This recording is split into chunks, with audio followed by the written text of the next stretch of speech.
Hi, I'm Nate Martin from 99bitcoins.com, and here's what's happened this week in Bitcoin.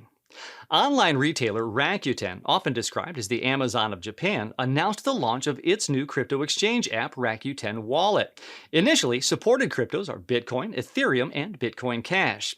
The app is available for Android with iOS coming next month. Major crypto derivatives exchange BitMEX has barred users from Hong Kong, as well as Bermuda and the Seychelles.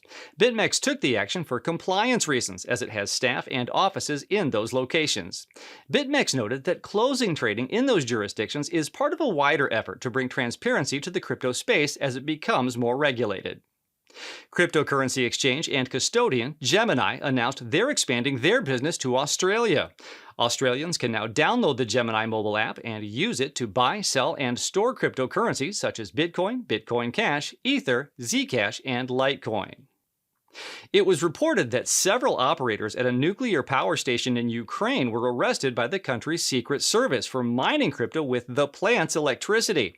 The miners compromised the plant's network, which leaked details of the physical security systems. GPUs and other mining equipment were confiscated from the facility.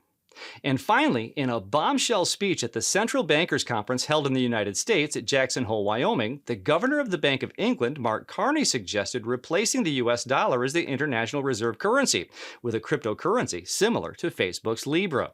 That's what's happened this week in Bitcoin. See you next week.